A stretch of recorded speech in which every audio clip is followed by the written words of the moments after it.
Blue Jays are back into their winning ways. We have the final golf major of the year, and Argos.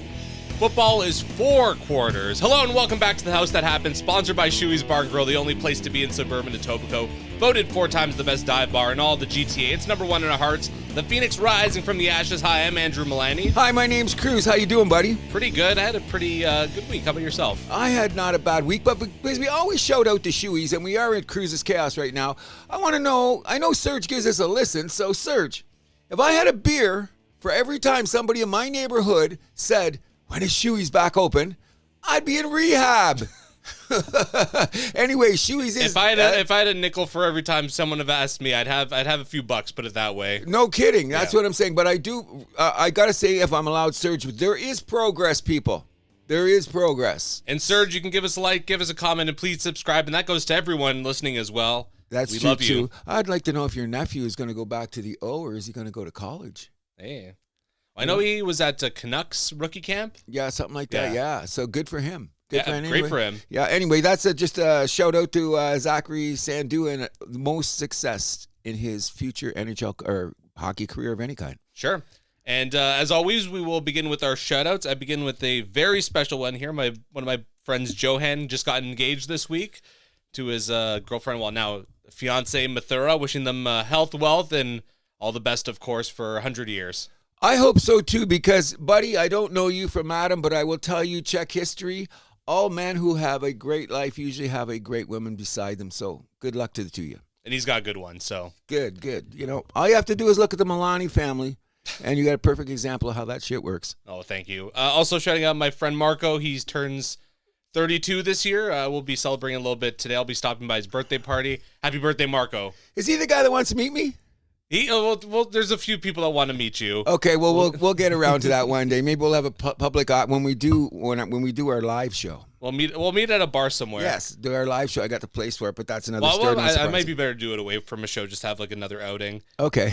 Any shout outs from you? I have quite a few. Okay, well, let me get to my first one. I want to shout out to Steve Ferroni, who is a personal friend to the Cruz family. And once again, he's done some magic to make things much better in our lives, and I can't say thank you enough.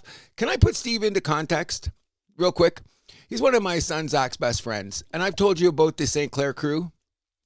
Anyways, there's a bag of them. If someone has a birthday this weekend, 13 of them are going to show up. The problem is they call themselves lifer, but Steve's not a lifer because he didn't show up till grade 2. I heard them say that years ago at a party. I cracked up. Patrick Santos, I love you too. And I heard he's not a lifer because he only showed up in grade 1. Oh. Okay, so missed the boat. Missed the boat, right? If you're not a lifer, you weren't there in junior kindergarten. You weren't there from the beginning. You weren't there from the. You weren't in. Look, we got the junior kindergarten pictures. You're in grade 2 picture. It's just amazing. Phil Larrabee, if you're listening too, you're going to make the documentary of this because it's just an amazing story. All right. Big shout out Eugenie Bouchard retiring from tennis after the Canadian Open in Montreal. I thought she was already retired. No, come on, man. I loved her for a while. So did she encapsulated whatever all of Canada basically. Don't go in there, buddy. And whatever she made to the finals of the French semifinals at Wimbledon. No, she made to the finals of the French too. Did she? Yeah, she did. I don't remember that. Yeah. Then things happened. Yeah. Wow. Anyways, to your life together, and I still do believe that her fiance is an NFL quarterback, correct? Still? I can't remember. Yeah, I don't keep up with this. No, I just knew about the guy in Pittsburgh. Small hands? No. The guy that he swung the helmet at Myles Garrett, or Myles Garrett swung the helmet at him. Remember that game? I forget the guy. Remember. He's got like one of those Civil War Southern names, like Alfonso whatever. No. Either way, yeah. A few other NFL ones. T.J. Watt, now the highest paid non-quarterback in NFL history, signing a 3-year, $123 million deal to stay with Pittsburgh. So that's roughly 90 guaranteed, isn't it? Something like that. $41 million a year. He's probably going to get all that because, I mean, it's T.J. Watt. I like the line that J.J. Watt said. The next time I go out to a restaurant with my brother, he should never make me reach for my wallet. Congratulations. Hey, I don't know. JJ's got that soccer money too now, so. I know, but that's probably an in-family joke, but it's just hilarious. When I go out for dinner, man, you better be pulling out your wallet. The Washington Commanders souped up their defense by adding Von Miller, the veteran, and Mike Williams of the Chargers decides to hang him up at the age of 30. Yeah, I heard he's got some banged around. I heard something about it on NFL Network. They were talking about it. He's a guy that's got other interests, but he's had some of those, I know I want to walk when I'm 50 kind of guys deal. So good to him. Yeah, I like Mike Williams a lot. I did too. I had him on my fantasy team one year. So did I. So that's I've had him more than once. Okay. Also, what's going on with this NFLPA situation? In what respect? So this guy it was a conflict of interest from what I understand. Like, this guy stepped down, the head of the PA, that had no sports experience. Apparently, none. Apparently, when they voted, they didn't know his name until like the last second, until they got the ballots.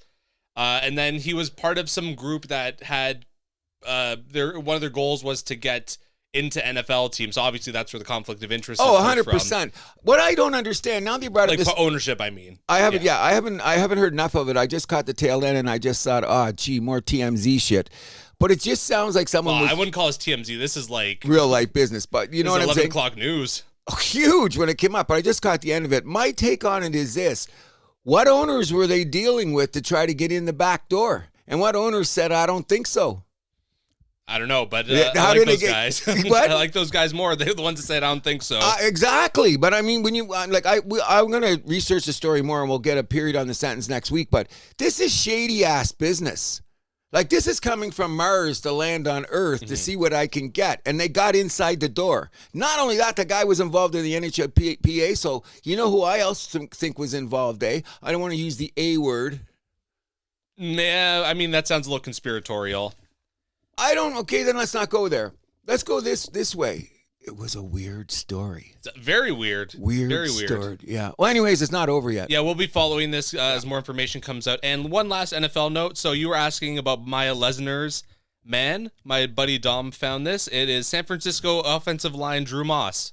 What's that again? Maya Lesnar, her man, is San Francisco offensive line Drew Moss. Oh, okay. Yeah. Okay, cool. Yeah. I knew there was a connection there somewhere. Oh, you were asking about who her man is, so. Yep. Thank you very much. I appreciate that immensely. I'm a smarter man today.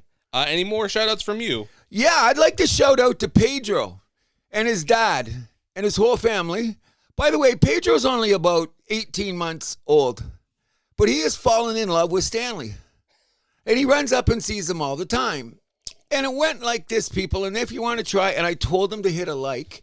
They said something about, because where are they from? Italy or Greek? Got a bit of an accent. And the mom basically said, Italy, Greek, same thing. It's not at all. Sorry, but it's somewhere over in that cool part of the world. All right, how's that? It's the Mediterranean. Yeah, Mediterranean. In any event, she said something about being well spoken, and why I was out early and I'm well spoken. I got a podcast soon. And the dad said, I'm a sports fan. So I'm shouting out to Pedro and the whole family who looked up on Spotify House That Happens before I got here. Appreciate it immensely. Shout out Pedro. And you mentioned Stanley. So I went to go see the new Superman movie this weekend. I was shocked. Stanley is in the movie. Really? Yes. Oh, great. Like Stanley? So, I mean, if you've been following the marketing, this isn't a big secret, but Superman's dog, Crypto, is in the movie. A pretty, prominent part of the movie, and he is Stanley. Oh, that's cool. I'm going to see that. I want to see that just for the Stanley purposes. And I have nothing but good things to say about the new Superman movie. I thought it was fantastic. Wow. I loved it. Wow, you got my attention. Oh, by the way, for those that know, his other passion is Mr. Milani here isn't a film guy, and he's actually one of my critics I listen to, hence the reason I haven't seen F1 yet. Okay. But I'm glad to hear that because now you got my attention. Yes. It's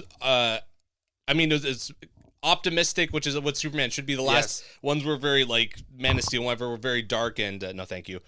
Dark and very kind of depressing was Man of Steel. I like that movie, but it's a little too dark for Superman for my taste. But this one, it's a movie about kindness, basically. That's a good thing. Which is what it's that Superman incarnate. What the world needs now. The cast was great. The guy who played Lex Luthor, Nicholas Hoult, fantastic. He was excellent. Good to hear. Yeah, everyone was great. This is probably the best Lois Lane, too. She was great. Rachel Brosnahan or something. She was great. She was fantastic. What was the runtime of the movie? 2:15? About, yeah. 2:15? There's two post-credit scenes. Well, there's a mid-scene and a post-scene. Nothing too crazy, but I would stick around. Oh, cool. Yeah. Cool. Very cool. Glad to hear that. Yeah, there's some little twists there in the Superman mythos as well, so keeps you on your toes. Did they go up to the frozen, what do you call the place? Fortress of Solitude? Fortress of Solitude, of course. Yeah, good. How did it look?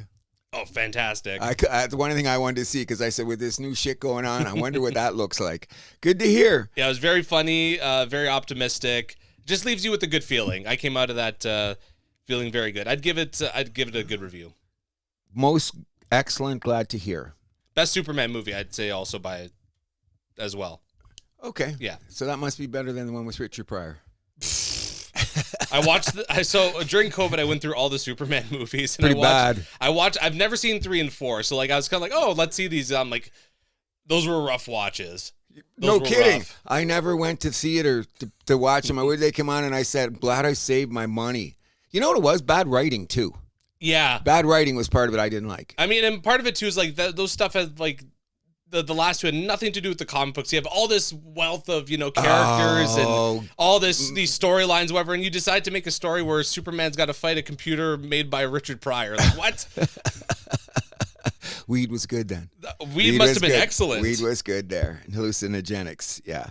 I got a shout out to one of my teammates, Maddie Curran, Monica, and their little boy, who is, 6 months old now? Ethan, brightest little baby I've seen in a long time. They're flying over so her family can have the opportunity to meet the new baby. Hey. So they're going over. He's going to miss a couple of weeks of baseball, so we will miss him there. But as I like to say to all people when they're going on a trip, I hope it's the second best trip of your life, so in the future you have one better. You know what I mean? Cruisyism at its best.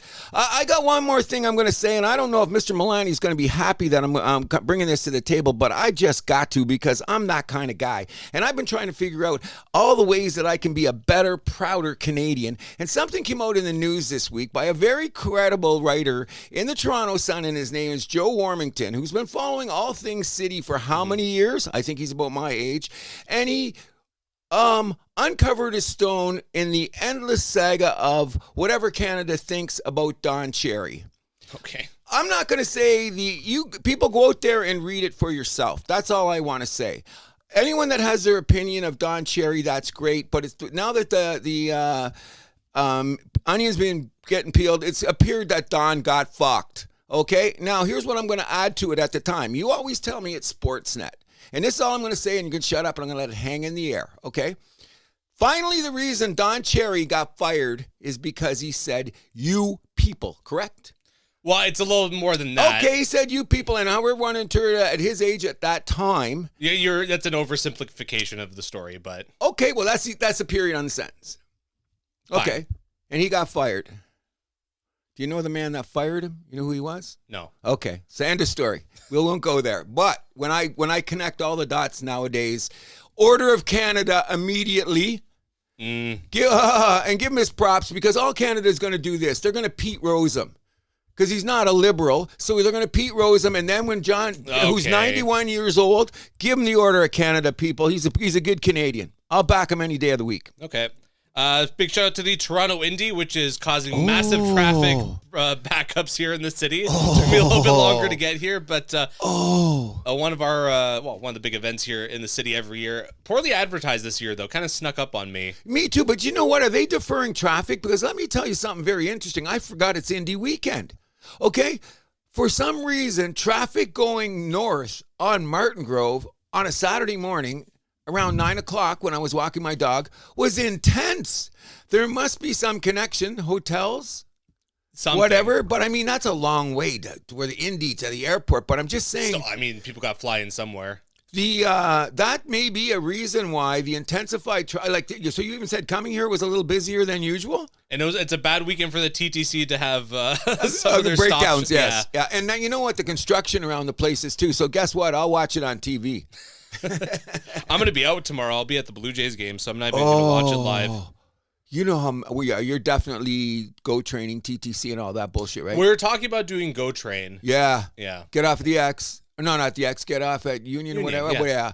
Yeah, because you know what? The last 4 times I went downtown, 4 out of the 5, we took a car once, not again. So the one time we took a car, never again. It's just I'm usually a subway guy. Oh, I am too. But I mean, GO Train's pretty cool for Union, especially from UR. I've never taken, actually, that's a lie. I have taken the goal once. But either way, big shout out to the Toronto Indy. Do you have any more? I know you want to mention the SBs, or do you want to get to that a little later? Oh, we'll get to that a little bit later. I just have a more significant end to the shout-outs, and that is the San Francisco Slugger Report. When do you want to get to SBs then? Whenever you want. Right after this, then? Let's yeah, okay. Yeah, that could be a coda. Let's see how long it is. Okay. If I can shut up long enough. In any event, I got to give out the Sluggers Report this week, and we have now won 4 in a row. Everybody played well. My bat's sucking, bro. I don't think I'm getting enough bats because, first of all, these guys never come warmed up, and then you get 2 at-bats, 3 bats in the first game. But second game was great. No, everybody played good all around. John Bellardi, our 70-year-old pitcher, is having an outstanding season. We're confident in you, John. Keep doing what you're doing. However, what has happened is sometimes when we're seeing these, playing in these leagues, which is way different when I was playing 30 years ago, but I'd like to introduce the team that we were meeting. They're called the Pinch Walkers. Did you hear that? Yes. The Pinch Walkers. Good name.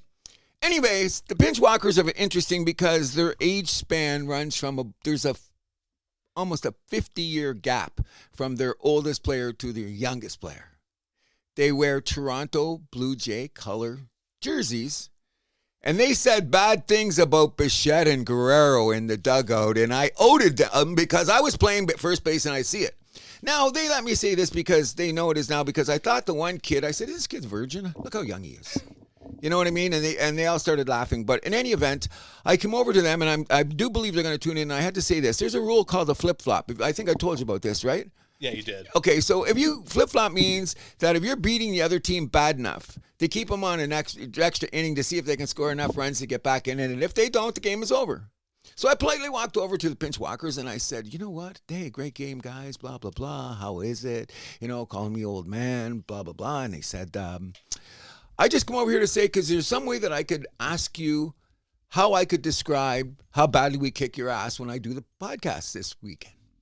And, of course, they started laughing, and they started asking about the podcast. And I said, yeah, we're here, there, and everywhere. So I do got a shout-out from a very competitive team. Great bunch of guys were out there. One of their highlights is their big red machine hit a ball down the right field line, 2 feet inside the line, as a right-handed hitter for an inside-the-park home run.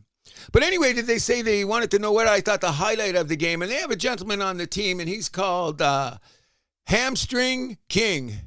Every time this guy's out, he's blowing a hamstring.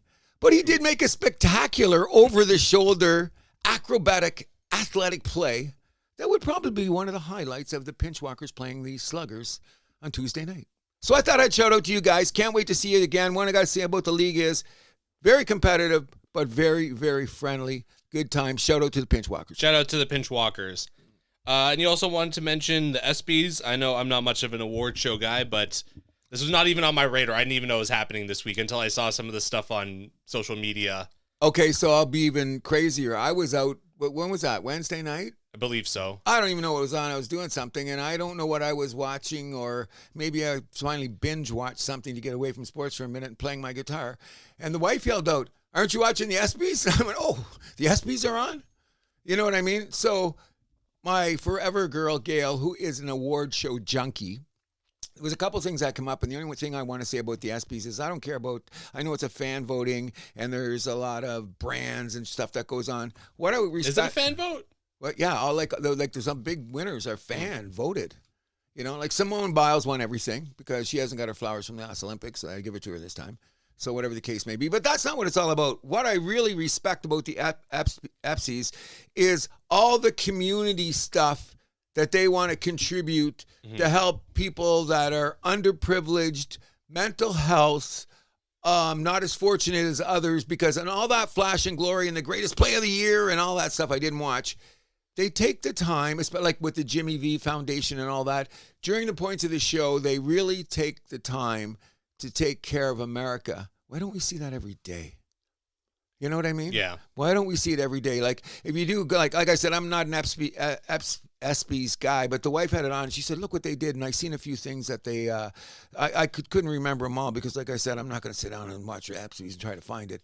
But the foundations and the goodness they do for people that need it in America is unbelievable. And I wish we didn't have to hear all the other bullshit about America, and we could hear that stuff more. So that's a shout out I want to give you. Well, it's okay. Football's coming up soon, and we're going to see that every Sunday. Oh yeah, I know, but they don't talk about that enough. They do on the thing because every year they have the foundation guys. But that's what appeals to me about the ESPYs. The rest of it is just a freaking, I don't know, sideshow. So in honor of that, I know you want to bring up your 7 most prominent athletes in the world right now, correct? Okay. Yes, I do. Really quickly, because we were just talking. It's mid-season. There's a lull. Okay, Sure. So we'll do this really quickly. If I say one and you agree, I'll check them off. All right. Sure. So I'll go first. Ohtani. Yeah, of course. Okay, we got Ohtani. LeBron. Oh, yes. Okay, we're doing good so far. Messi. Yes, sir. Wow, we're on a roll. Here's the one I'm going to ask. Mahomes. I second that. Whoa. Okay, now here's the last 3 we might not agree on, and I dug deep, but I'm going to have to say, and this could be a bit of a stretch, Victor Wembanyama. No, not yet. Not yet? No. Okay, boo, he's off. My next one then, Caitlin Clark. Ooh, I thought about her. I thought a couple other too, and I just went, yes, no. I would say not quite. Not quite either? In a couple of years, her and Victor could very well be on this list, but not right now. Okay. And of course, you know who my last one is. Max? I'd say Hamilton over Max. Well, I was, so you win, and I understand why, but it's a personal preference. You know what I'm saying? You know how close I came to putting him in, and I said, I can't do that. When I talk about F1, I'm going to say him over, but I do believe you're right. So no Steph Curry? What's that? No Steph Curry? No. He'd be on my list. With Steph Curry, he was, you know what? I had him on my list. Like I had about 12 down there. I had Steph in mind, but I don't think that, does he resonate across the pond? Like I think LeBron? so. I think so. Interesting. Okay, well, we could put him in over Victor and Caitlin. So, and we'll then define our list because we got the first 4. So, okay, we're in to say, who else do you got? I had trouble deciding with my last one between Alcaraz and McIlroy. Oh, you're killing me. So I'll take McIlroy as the tie because I had both of those guys on my list. But I thought, we're going to get up there because I was taking a Wembanyama. So, okay, let's make the definitive list that we agree on. We're going to say it's Ohtani, LeBron, Yep. Messi, Yep. Mahomes, Yep. McIlroy. Sure. Okay. I think you got to put Lewis Hamilton on there. I think we got to put Lewis. You win. I'm just a Max lover. That's what we look at in context. If this was like a top 15, top 10, I mean. Okay, Max yes, that's why I wanted to get to 7 because then we can just throw all those guys in. But I'll acquiesce to Lewis Hamilton. Okay.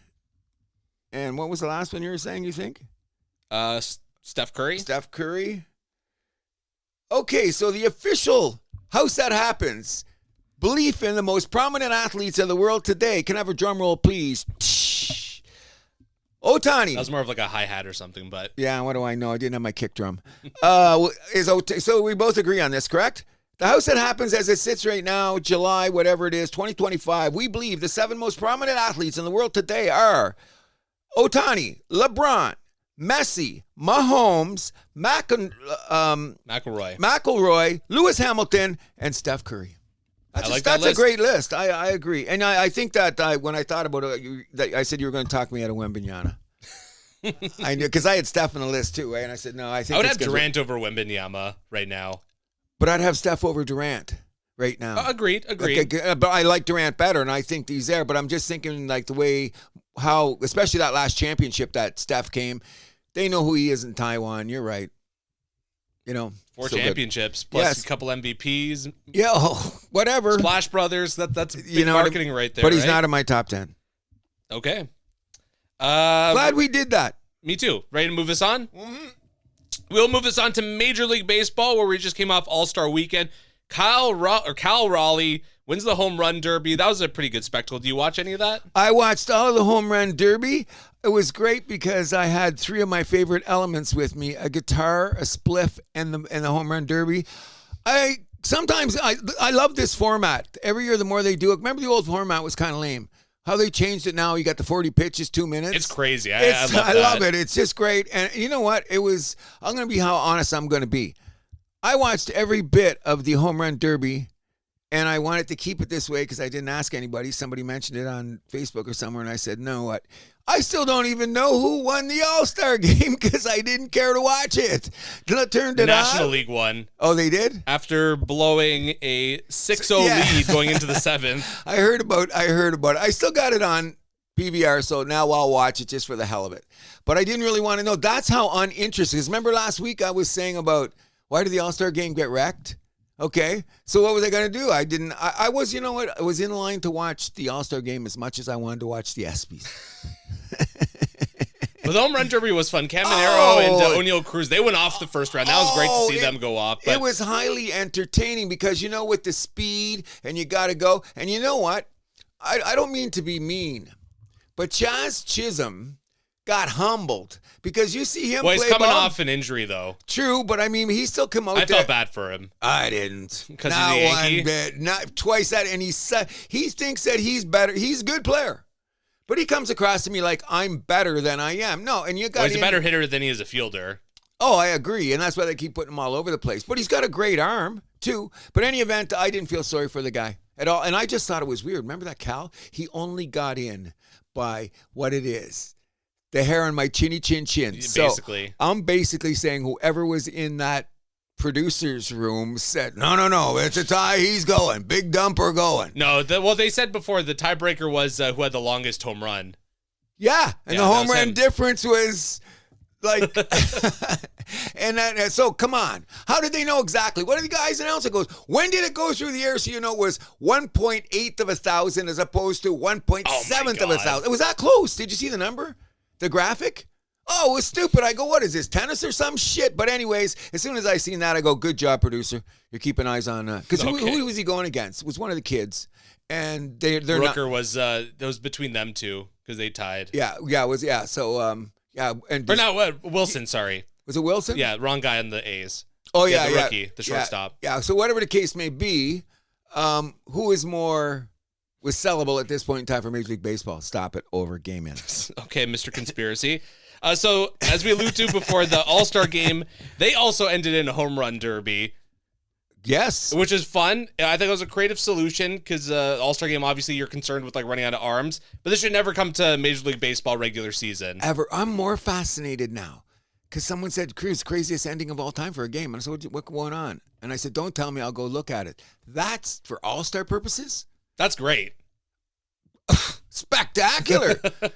Glad I was under a rock for so long. I had to check. I still got it on. I'm going to go right to the seventh inning. Yeah, that's good. I don't want to know anymore. I want to be surprised. And so Kyle Schwarber won the MVP based on his heroics there in the home run derby. One of our favorites here at the house that happens. Thank you very much. What, top 5 favorite baseball player in next week? Let's have a house 5? That happens. What are 7 favorite players in baseball? Okay. Right now? Or we'll say same shit. Okay, continue. And then interesting was that the commissioner mentioned the possibility of an All-Star game in Toronto. He said that the way he looks at it is basically the last time. When was the last time you hosted? And for Toronto, it's been a minute. It's been since 1991 since they've hosted an All-Star game. So we're due, at least according to the commissioner. I hope they do bring it north of the parallel, so to speak, and the fact that everybody knows since the last time Toronto had the All-Star game, our stature in the last year has grown on the world level come on. Everybody knows that Toronto's a and serious... plus the renovations to Rogers Center. Whole 9 yards. Yeah. So I imagine the Jays, I mean, things like this don't happen where the commissioner just says this. So I imagine the Jays have been kind of putting together bids or like talking to him about putting together bids. So... Oh, not only that, all the sponsors, brands, and all them people. Oh, Rogers is licking their lips. Rogers and TD right now. That's what I'm talking about, which is cool. But can I give you this caveat? I hope the game comes here and doesn't cost the taxpayers 1 nickel, which it won't. No, I mean, we already have the infrastructure. Yeah, it's already here. Yeah, so it should be good. Yeah, and of course we saw how big NBA and NHL All-Star games have been for the city recently, right? Oh, that's what they say. We're a city that provides the opportunity for everybody to have fun when they're not at the event, too. And that's a very appealing thing. Remember, Drake lives here, right? Sometimes. Well, yeah. Is he Canadian? Oh, yeah, sorry, Drake. Anyways, our Toronto Blue Jays got back in action last night, beating the Giants 4-0 in the opener. Justin Verlander on the hook for all 4 of those runs against, and the Jays getting a nice shutout. Okay, so and it was the bottom of the lineup, basically. Again, 7, 8, 9. Done, yeah. And Lucas, I guess, got an RBI at the top of the lineup, but batting in those guys at the bottom, right? Oh, it's amazing. And the way the consistency now is, this isn't a small sample size. We're into less than 60 games to go, 70 games to go, whatever. I just want to shout out to Justin Verlander and say this. He's been one of my favorite baseball players since he came on the scene. Bro, it's time. It's time. Did you see him pitch? A little bit. I seen him pitch. This is the 3rd time I seen him pitch. He just doesn't have father time. That's all. He's competing against father time. Nobody's beating father time. And I hated to see it going on last night because what did he do? Did he get 3 innings in? I think he pitched 3 innings, maybe 4. He pitched 2 2/3. Yeah, I see about 3 innings. No, and they got him out there because they were tattooing him. Like, everybody was knowing it. And he's a first ballot Hall of Famer. We all know that. But it should have one more Cy Young than what he has. Oh, agreed. Well, that's we all know about that. But the bottom line is, they always say they got to tear the uniform off your back when you got to go. And I say that I don't want to put it in that manner, but I don't like to see Verlander going out there and having this happen to him. You know what I mean? Mm-hmm. That's why I have so much respect for him as a pitcher that I'm saying, okay, this is it. Was almost a Blue Jay? Yeah. And you know what? Now he has to have the kind of despicable record of he's the 5th pitcher since 1920 that did not get a decision in their first 16 starts in a season. Insane. 0-8. Yeah, and 16. And how does that happen on the Giants? Because they don't hit. He's at the beginning when he had a few good outings, the bottom line. Well, look at he took the loss last night.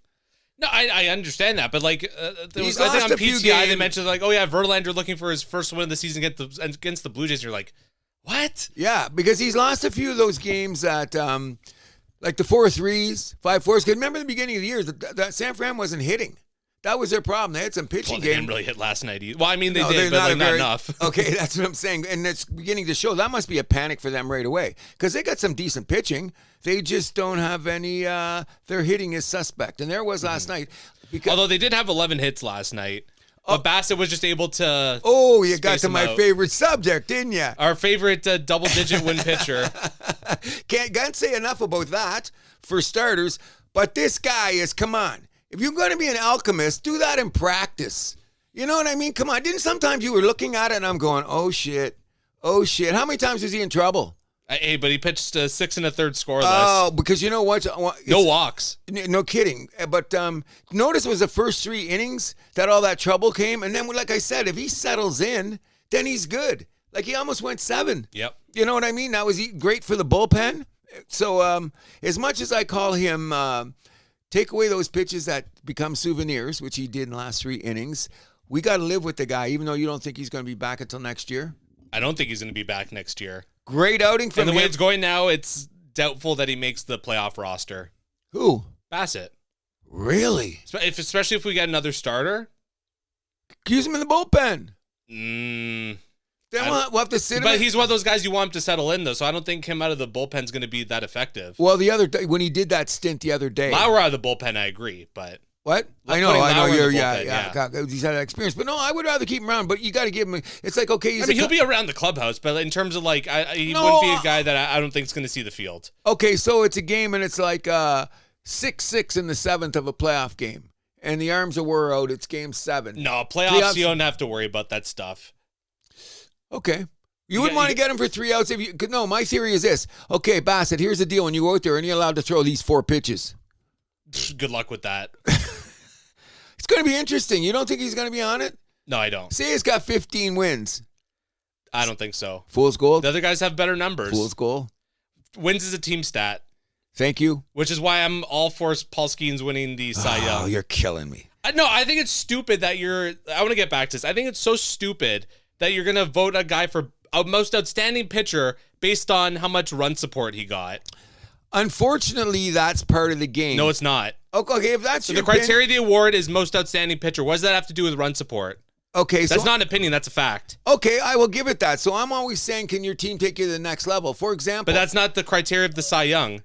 I think that there should be some winning involved. But that's not the criteria. Okay, then if that's how they're going to change it, I'll step away. And if you vote like that, they're going to take away your vote. Then maybe they should. Because I'll look at it this way. Steve Carlton won 27 games on a team that only won 52. Okay? The pitching has changed so much now. Is he even going to pitch 200 innings? Who? Skeens. I think he's on pace to do 200 innings. So I'm just saying, if they're supposed to be like, okay, let's put it this way.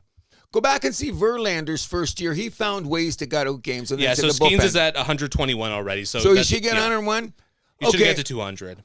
I will say that my vote would go for Zach Wheeler because he's running the head of a team that's doing more damage in the league. But if you want to take that argument, which I've heard ever since King Felix won it in Seattle, and at the time, but what did he have? He almost had a 500 record, right?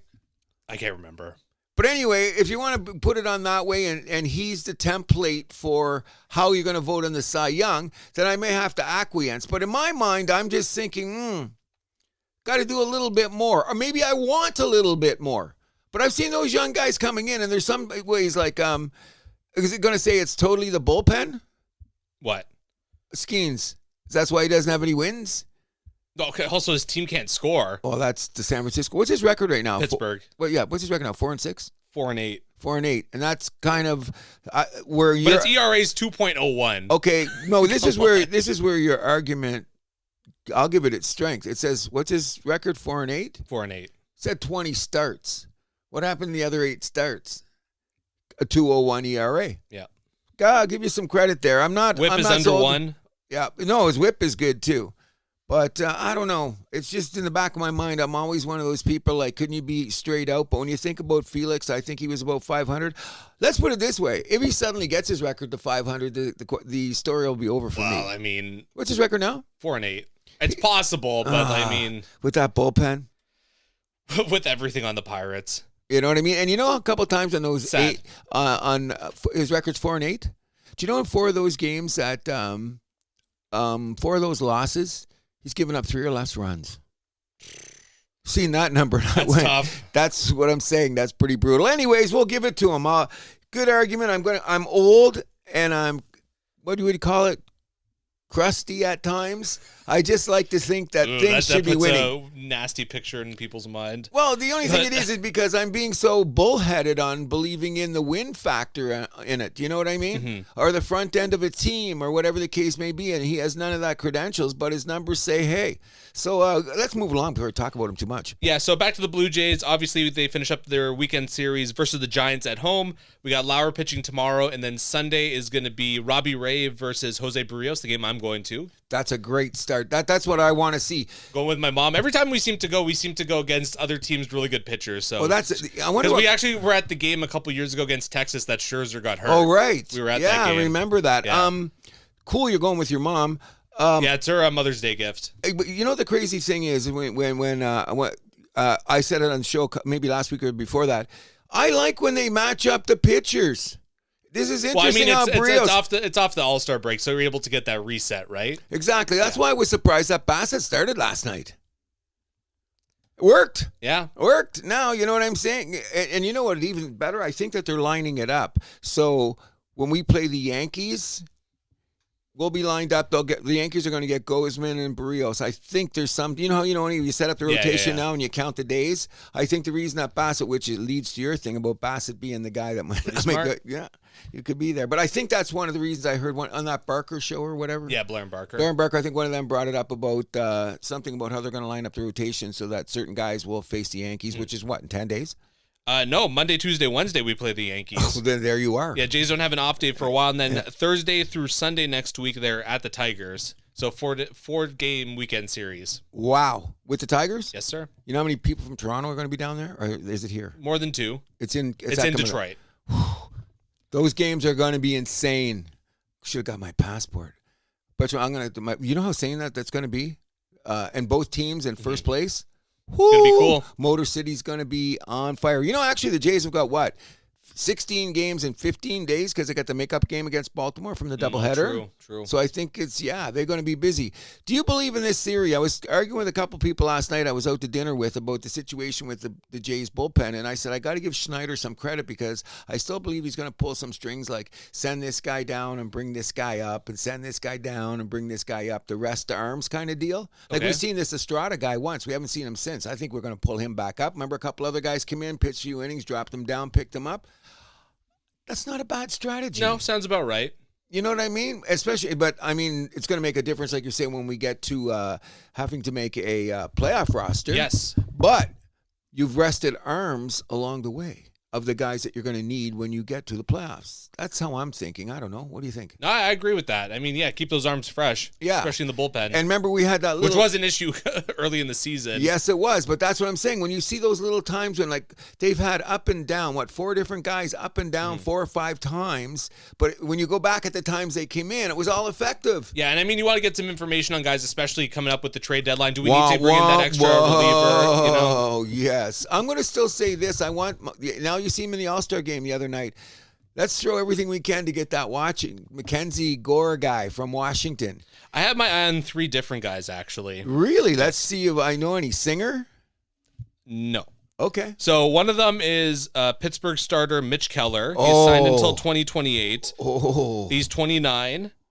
ERA 3.48. His record sucks, but again, he plays with the Pirates. 101 innings pitched, isn't it? 119. 119. Oh, yeah, because he pitched again. Yeah, that's the thing I liked about him. Over 100 innings pitched. I went, on this team?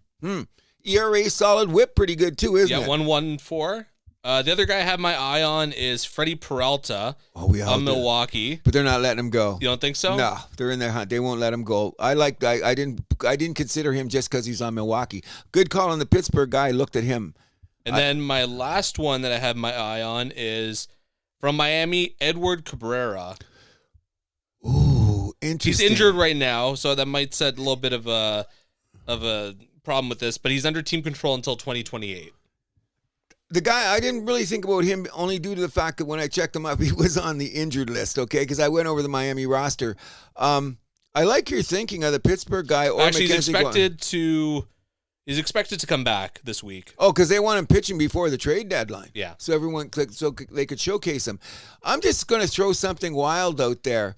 What's Logan Webb's contract look like? What's San Francisco going to do? Say, knock wood, say we sweep San Francisco this weekend, which I don't want to jinx us, but I did.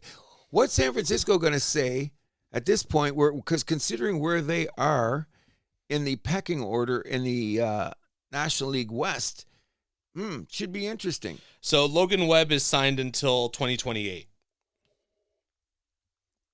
And he's got big money.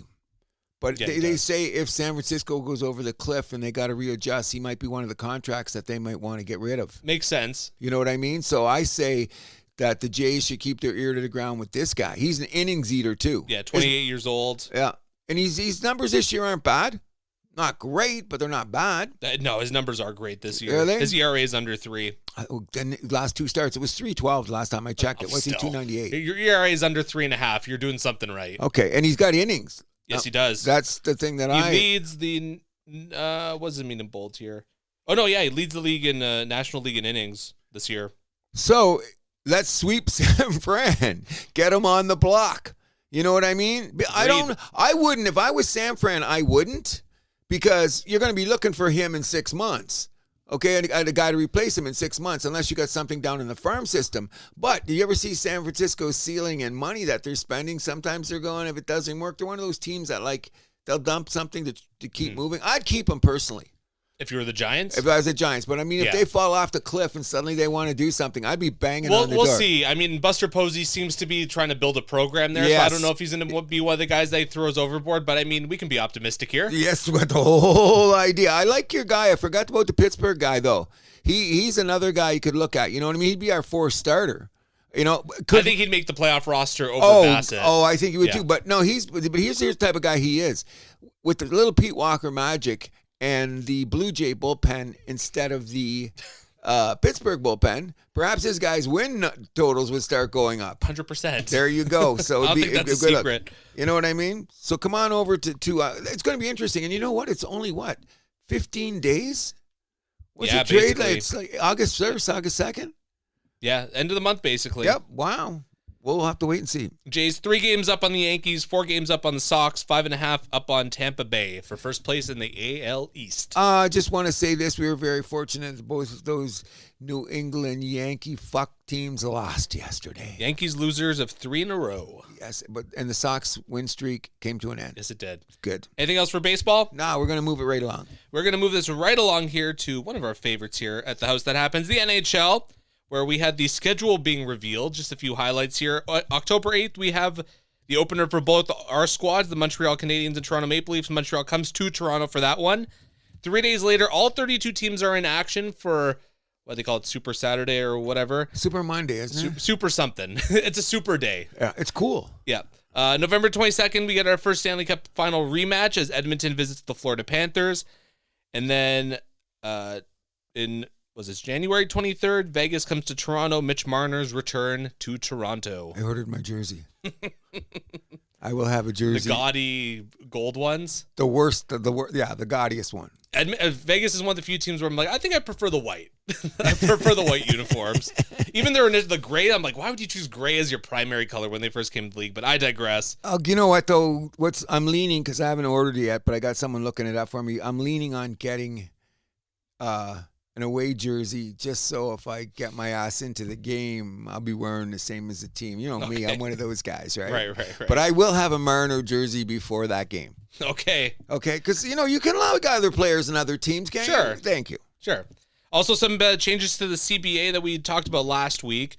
So the cap relief, they fully said what's going on now. So yes. Cap relief now is league average salary, which is $3.82 million if the player is expected to come back that season. Got you. So you only get the full relief if you basically declare the player is going to miss the whole season. Got you. Which I would say that effectively closes the loophole. I think it does. I think you're right. I heard them talking about it on because I said I always, me, I'm going, I don't know, but you were losing your shit. Because I still think that it's kind of sketchy, but I heard that whole panel of guys, Dreger and all the old school guys putting hammers into it, saying this is the way it's got to be. I think it's a pretty creative solution. I do too, but when you think of, and they brought up the reasons why they had to do this. That's happened in the last 10 years. You forget about a few incidents. Going back to Chicago. Oh, yeah. Going back to Chicago. Patrick Kane, right? I believe so. Like that was the first... Then Tampa Bay, then Vegas, then Florida. And I know your favorite guy, Scotty Bowman. I'm not Scotty Bowman. What's the Bowman? Stan Bowman. Stan Bowman. He's Edmonton's problem now. Okay, so who was the first one? He was the one that invented the red flag. It's probably one of his sidekicks there, his left-hand men. Well, whatever. Yeah, I'm not giving him credit for anything. No, but I'm still saying no. But I mean, it's funny it came out of that organization with your favorite general manager. It was very interesting when they talk about the like the history of it. Yeah, the connect the dots all the way now, and you just scratch your chin. Oh, really?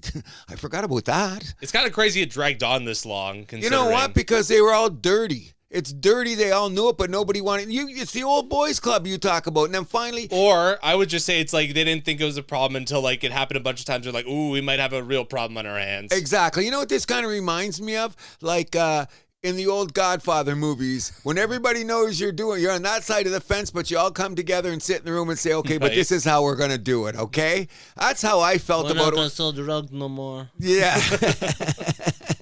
But when I seen, who was it? Dreger, the guy with the curly hair, guy that cut his hair. I forget their names. They're all on there. Craig Button. Craig Button. Yeah. Oh, our favorite. Okay, but anyway, they had a discussion about the issue, and they were bringing up the trail, and I went, wow, I kept forgetting. Even right now, I forget a couple incidents, but something had to be done. You're correct. I love Craig Button having to defend his old decisions when he was the Calgary Flames GM. Oh, come on, buddy. I had to put Martin St. Louis on waivers. Oh, buddy. I had to trade Mark Savard. Okay, whatever. That's why you don't have a job, buddy. Yeah, there you go. Also, double retention on contracts not allowed anymore under the CBA. I like that. I like that too. I like that.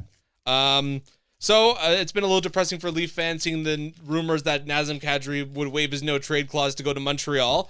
But at least we got Dakota Joshua from Vancouver for a 4th-round pick. I thought that was a very good move. That's an interesting pick because he's, 25? something like he was actually a Leaf draft pick. He was the same draft as Nylander. Yeah. Okay, then he's a little bit older. He's a little whatever, later 20s, but good power forward. Scored 19 goals a couple years ago with the Canucks. I think he's going to fit in nicely with these Leafs. Did he play with Vancouver last year? Yes, he did. Yeah. I think he was hurt a little bit last year, so he missed some Interesting time. pick. So when you add up him, Roy, the guy from San Jose, the guy from Montreal. Guy from San Jose. Oh, I think that guy's going to be more of a depth player. Okay, so More with the Marlies. I'm trying to add up. Does it get to 100 points yet? I'm trying to add them up. I think Michelli, the guy we got from Utah. Michelli, that's the Utah. That's the guy I'm talking about. Who did I say from San Jose? No, that guy. If you add those 4 guys up, they still don't add up to 100 points. Close. I don't think that's the formula, though. No doubt. What if the Leafs take a step back or are more of a defensive team this year? Interesting thought.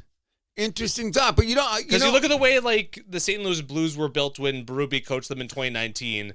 These Leafs are closer to that.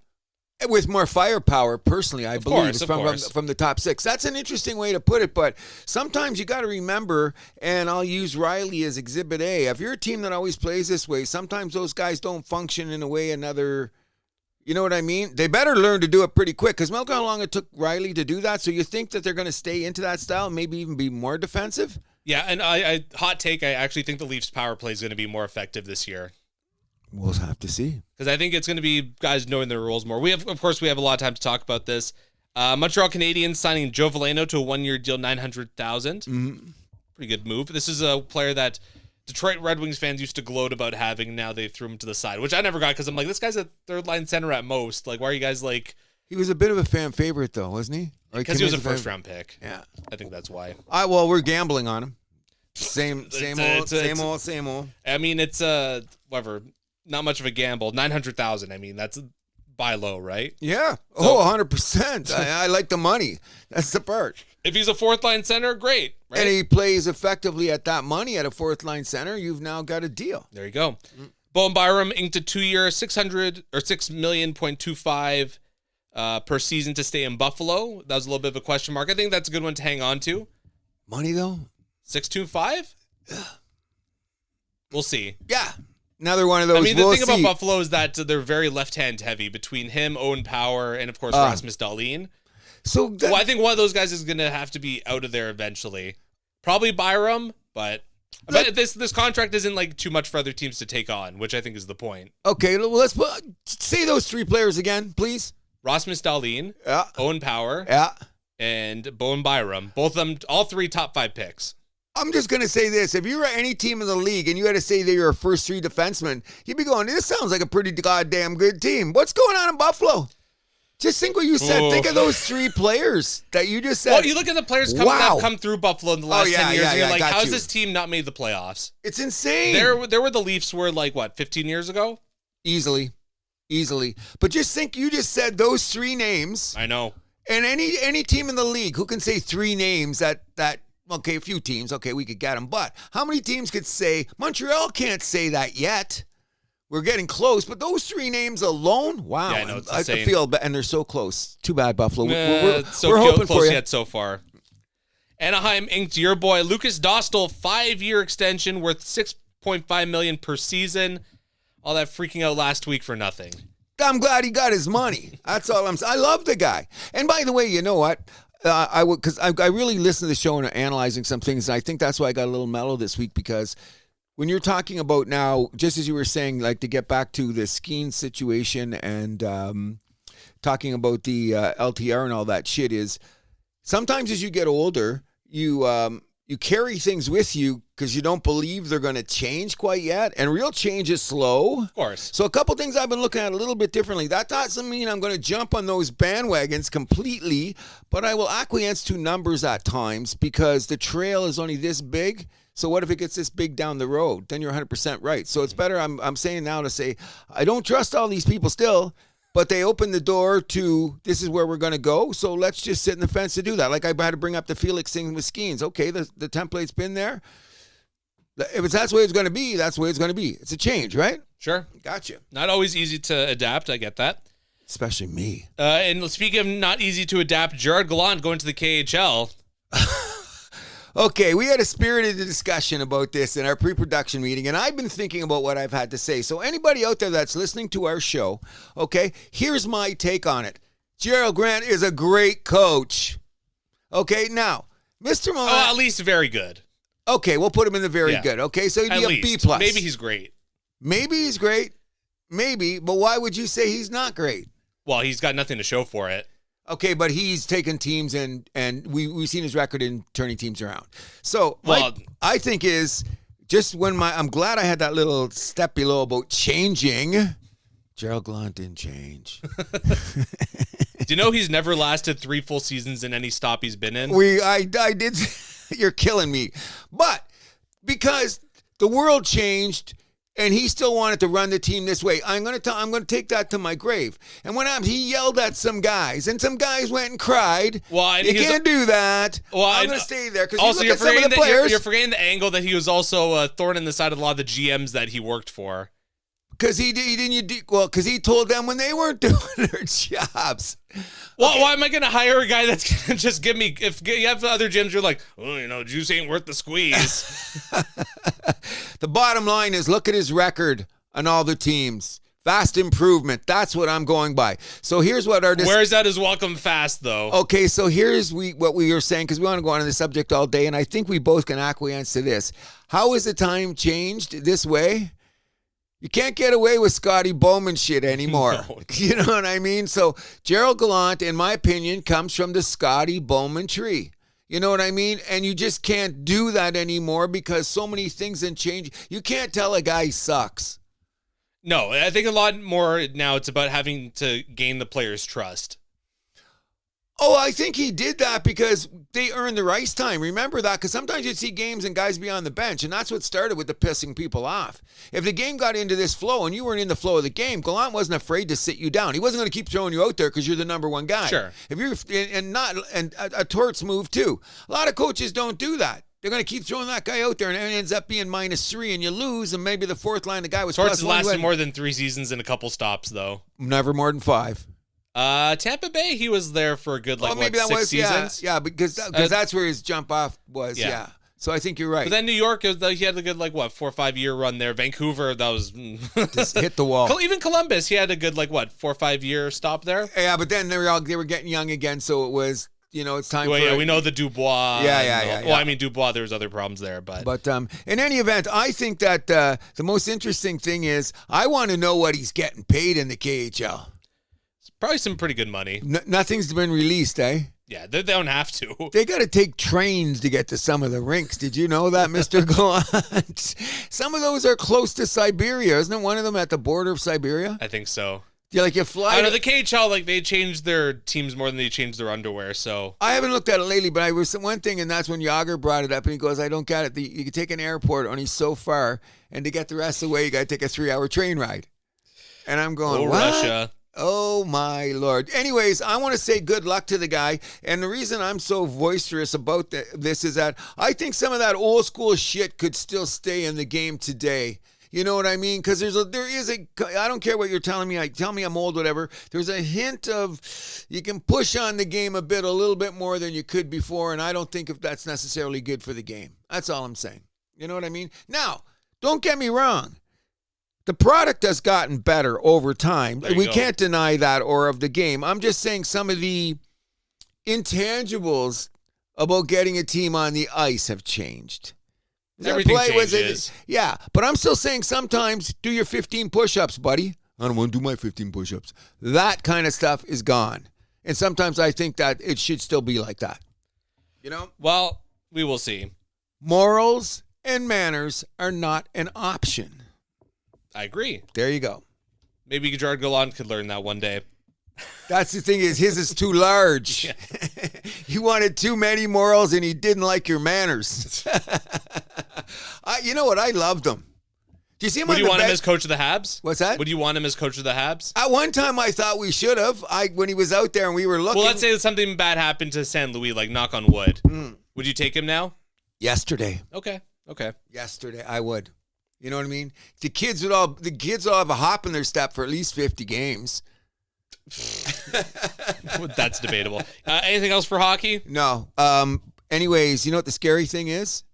Training camps open in 42 days. Is it 42 days? 6 Sounds weeks. Right. 6 weeks. Wow.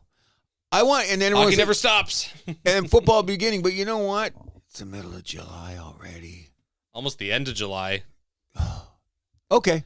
All right, we'll move this over to the National Basketball Association, where we got a couple signings. Bradley Beal inked 2 years, $11 million with the Clippers after he got his buyout with the Suns. I think the Clippers are going to be a low-key good team this year. I don't know how serious of title contenders they're going to be, but I mean, they should be up there as like, one of the top 5 teams in the West. Okay, so then you tell me this then. You'd rather have Bradley Beal than Norm Powell? I didn't say that. Well, you're saying this should be an improvement? I didn't say that. Okay, so what? Well, that's about where they were last year, wasn't it? I don't know. When I heard this signing and they just shipped Norm Powell out of town, I thought to myself, wait. You want They're getting him on the cheap. What?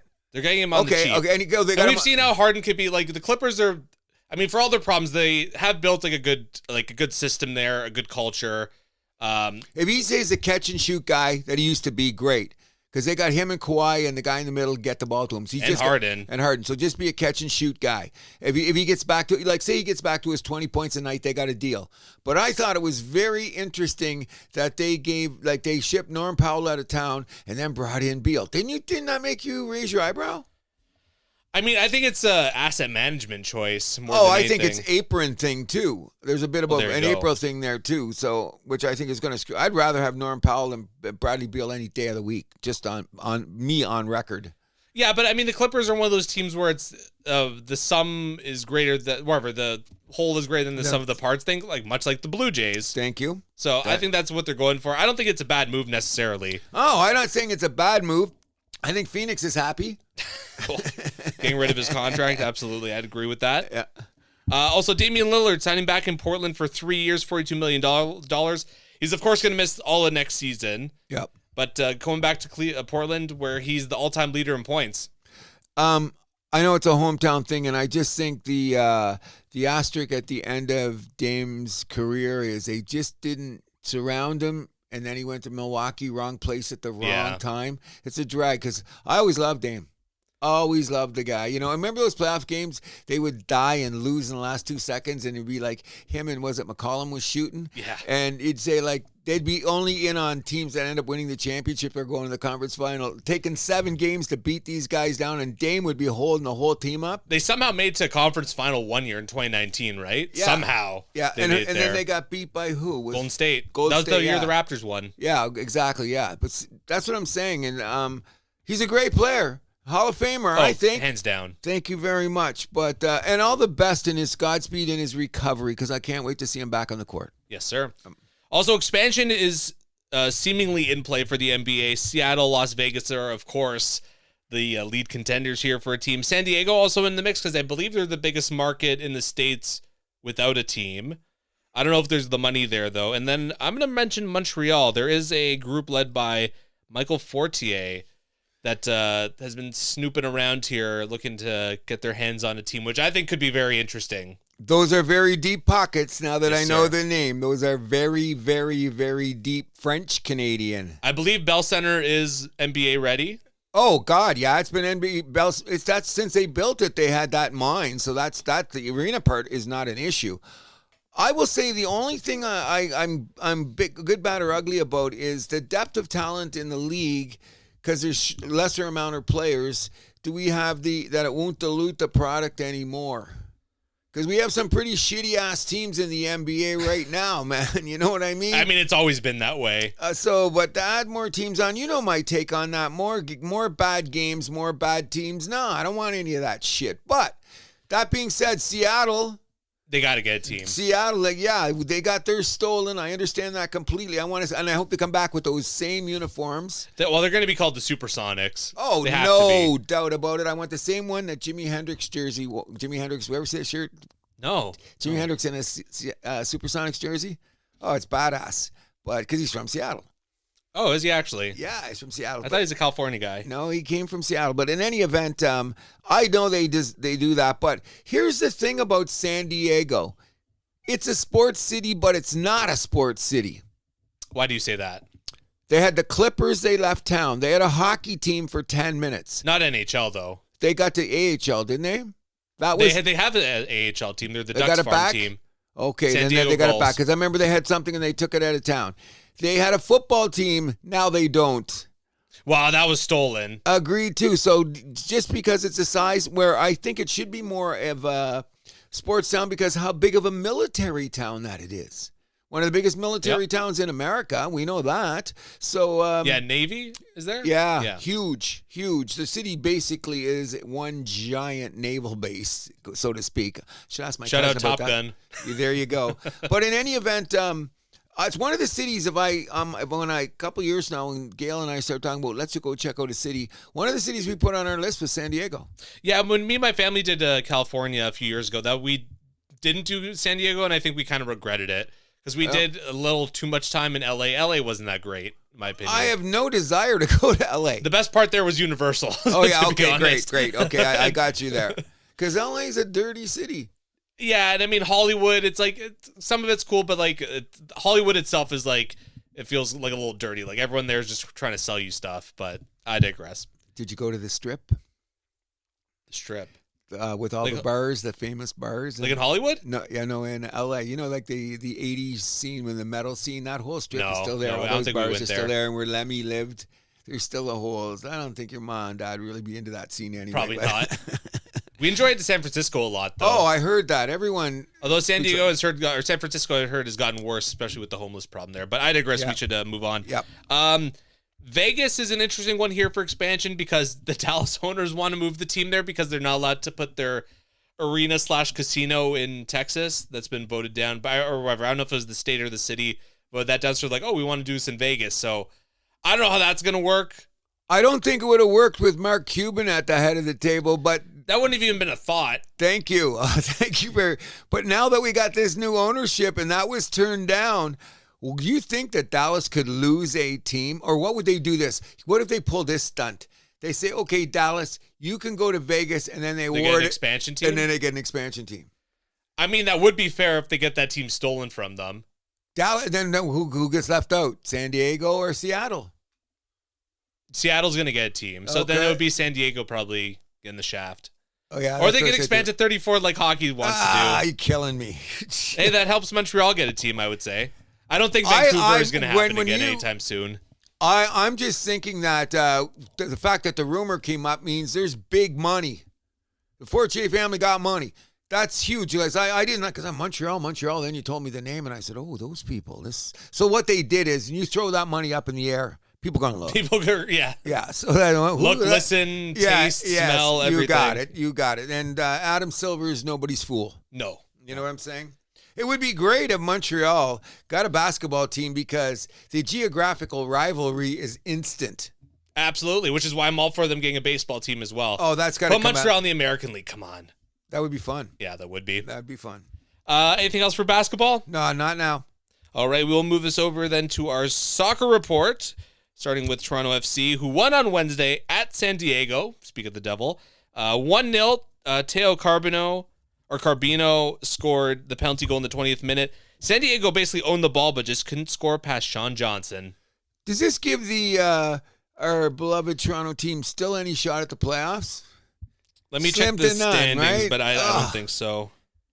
Let's see. The Toronto is... Our two teams we try to cheer for so much on the side are just freaking getting bitch slapped this summer. So Toronto's 12th in the Eastern Conference. No. 11 points out of a playoff spot, or play-in spot. So that's, I think... With 11 games left, right? Yeah, I think 12 games left. Or 12, yeah. Either way. I was looking at the numbers the other day, and I said, this don't look good. It's a mighty hill to climb. You think? And we're going to talk about the other hill to climb in a minute, but continue with soccer. Yeah, so they're in Nashville SC today, and then next Saturday they are in Charlotte. So a couple road games. Doesn't make things any easier. Not that they've been the greatest home team either, but... Okay, so can you just really, really quick on this subject, okay? I don't understand how they do the contracts in some of the leagues over there, but now that the Raptors are going to open up the door for two foreigners or something. TFC, you mean? TFC, yeah. Like how that's... Yeah, because Insigne and Bernardeschi are gone. Yeah, and then they got another something other exemption going on. Do you know of any players that are going to have contracts that are expiring over in Europe that could be potential? Well, it's not even about expiring. Lining up. It's not even about expiring contracts. Because you can buy players and then it basically voids that contract and you got to renegotiate once you're sold in soccer. Okay, so with all this finagling going on, and we know that FC's got money, do you see anybody over in Europe that could be looking at? Because that's what it smells like. Ronaldo. They were talking about. Oh, gee. Oh, gee. Those guys didn't say that, but I said, are they going to say Ronaldo? Really? He's the most obvious target. I think Toronto would be an appealing destination for him. Oh, of all the things that we've said. We talked about the Italian party a couple years ago. Imagine the Portuguese party for Ronaldo. That part of the city would shut down. I think I'd buy a Ronaldo TFC jersey. Would you? Yeah, I think that'd be hilarious. But come on, that's like one of the all-time greats coming to and play he's still for a got city. a little bit in the gas. A little bit of juice left. And not only that, the revenue drawn from fascination alone. Messi versus Ronaldo. I didn't say that, but now that we're here, I don't know. But do you think that Toronto would be? Because they were saying, because we got the most money in the type of city we are, it goes like L.A., Miami, Chicago, New York, Toronto. Like, those are the teams that guys, and they got the biggest purses to do the crazy things that they can do.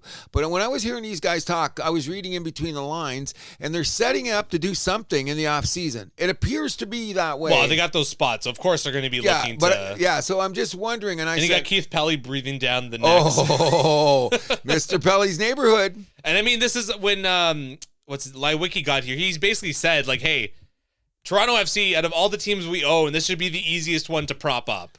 By far. And they had a nice run there for a couple, 3 3 finals, years. And you won a championship. And then, it was a 5-year span, something like that? Yeah, that was a good run. And then boom, and run into a wall. Because I don't see any reason why it should take FC. Well, last season wasn't so good, but by now they should have made enough moves. Yeah, but the problem was with the international money you had tied up in those guys, right? So now they don't have that money tied up. We should be able to make a move. Absolutely. With some interior. So let's hope it goes that way. Yeah, let's hope Toronto FC could be must-see TV, much like they were, around 10 years ago, right? I watched when they played in the championship. I think everyone did. Other notes around soccer, Yamal taking up number 10 with Barcelona. Huge news. The number formerly held by Messi, Maradona, Ronaldinho, and Rivaldo. So in case you don't know, number 10 in soccer, that's like one of the it numbers. Like 10 is basically saying you're our playmaker. You're our guy. I'm glad I was fed that bit of information because that's always a huge legacy thing when you talk about players. So he's already not afraid of the mantle. Yep. That's good for him. He's a great player, though, eh? I think in a couple of years, we will be talking about him as the best player on the planet. I'm not going to deny that. At his age now, he just turned 18, right? Or turning 19? Yeah, whatever. 18, yeah. Whatever. It don't matter. I see his highlight reel. The guy's got magician with feet. You know what I mean? And you know what I like about him? How he hits guys in weird spots. Like, he's looking over there, and the ball comes there, and he goes, how do you get that ball over he's a bit of a magician. Yeah, he's a cool kid. Cool kid. Yeah, again, Barcelona should be one of the top contenders for Champions League this year. Like I said, he was on my short list of the most prominent, like about the 10 or 12 I had out. I had him on the list. Give him a couple years. So that's why I took him off, and I put Wembanyama on. But we've come to that solution, which is great. But I thought of both of them at that time. And, of course, World Cup next year. I mean, Spain, after they won Euro, they're definitely going to be the top contenders. And if he explodes there... Could happen. Ooh. Spain's had a dynasty before internationally. Ooh, here we go. Also of note, Mbappe being investigated for potential fraudulent payments to 5 police officers. All of a sudden, a couple of those cops showed up with their wallets looking a little thicker. Okay, so I don't want to pass judgment on the guy. But he's one of those guys you look at and you go, When I see him on the body language... The way that he's manipulated. He didn't go to Saudi Arabia. I'll give him that. No. But there was always something about that guy that I said, you know what? I don't know. Interesting. Off the field antics where he has been cited, shit like that. I go, interesting guy. Very good player. Most excellent player. What has he won? He's got a World Cup. Oh, yeah. He's got a Euro. Guys, shut up. Shut up with the World Cup. But in any event, when I heard this, first it was a rumor. No, they lost in the final of the Euro, but he's got the World Cup. Yeah. But when I first heard this, it was a rumor. Now is it 100% verified that he was paying off cops?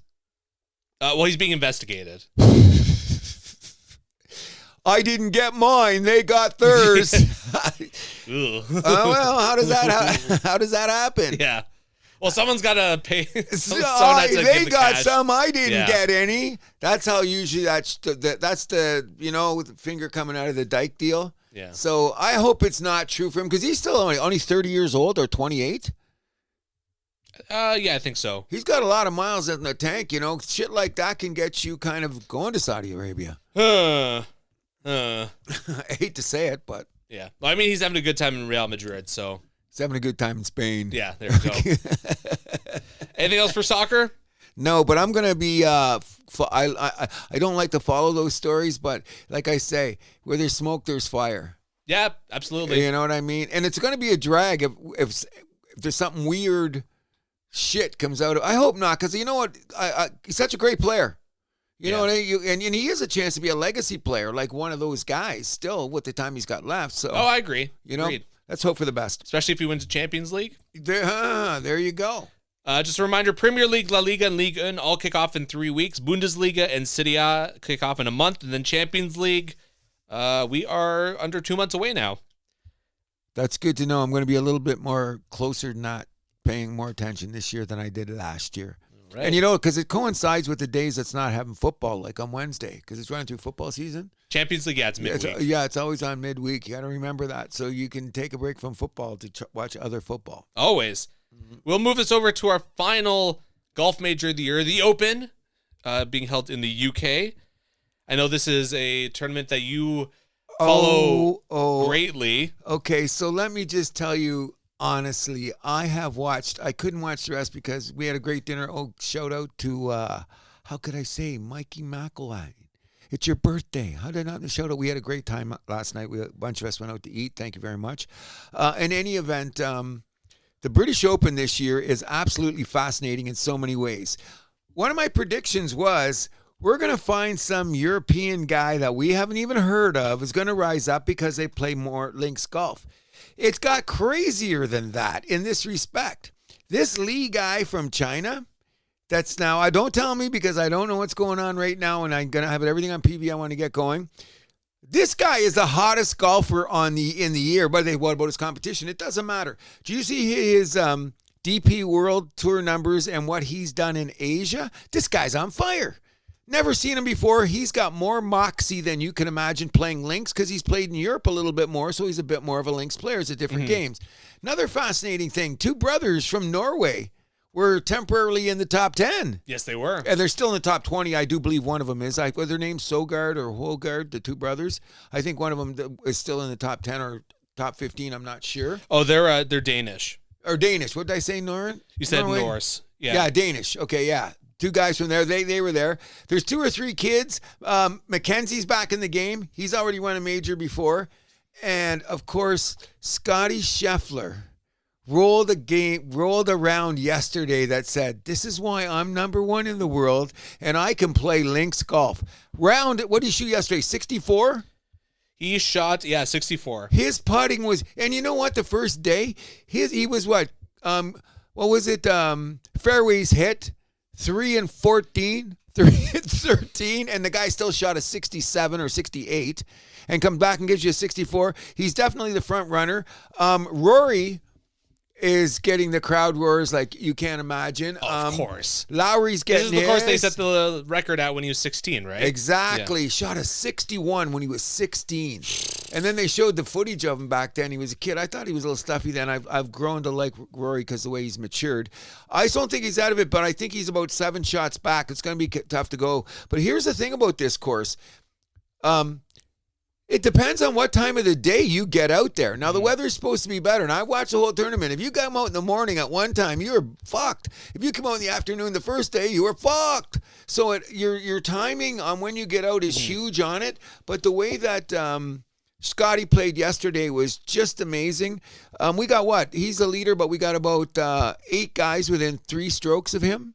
Well, I'm not going to tell you. I know the live results. Okay, then I'll go there. But anyways, so for those, we can't do that just because I'm so selfish about my golf. I hope you all watch it that was on there. You got your PVR going like I do, because playing up on the coast of Ireland with the conditions, the greens, and the pin placements. The greens are cut out in such a way, you're like at a completely different hole the next day. But anyways, we'll do a comprehensive ending on it when we get there. I just want to say one thing about when you're watching the British Open, and you tell me if I'm wrong. You can tell how rich a golfer is by him going down the field and seeing what he is wearing. Oh, of course. Do you understand where I'm going with this? All Scotty and Rory have to wear is a Nike sign. Yeah. They got no other shit on. There's some guys with some country, they look like fucking NASCARs.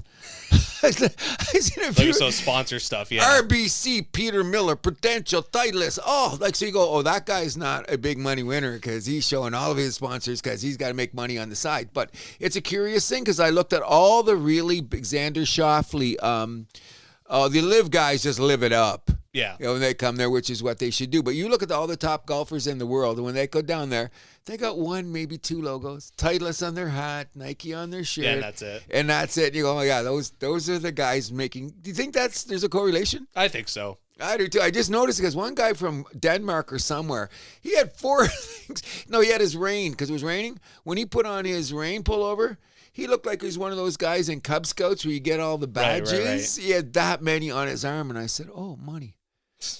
Well, any way you can make it. Anything else for golf?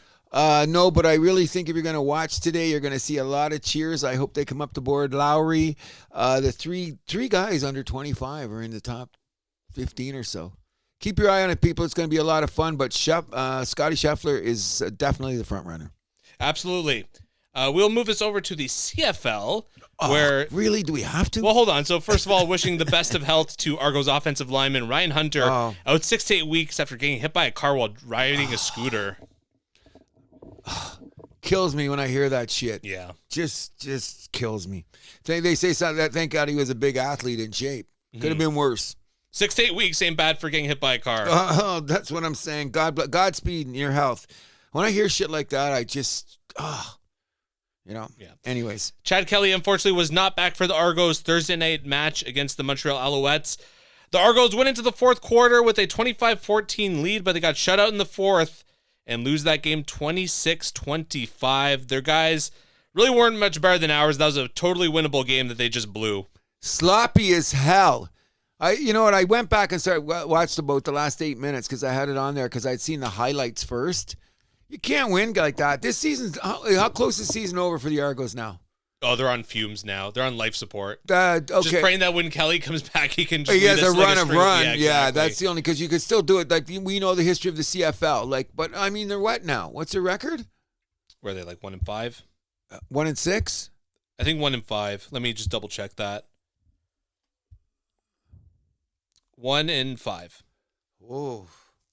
Ooh, and who do they play next? We got a back-to-back against Winnipeg coming up, so it's a home and home. Winnipeg's 3-2 right now, so they're not the strongest team. So. I think their record is better. They've lost some tough games, though. They've had some battles. One was Saskatchewan, if you look at their numbers. And they lost, was it last night to Calgary? Yeah, and that was a battle, too. There was no wipeout. Well, Calgary's looking like the it team in the CFL this year. Suddenly out of nowhere. That's what I'm saying. So I'm afraid of this. Winnipeg's taking no chances with their position in the West, so they're going to. I'm expecting a sweep unless Kelly shows up.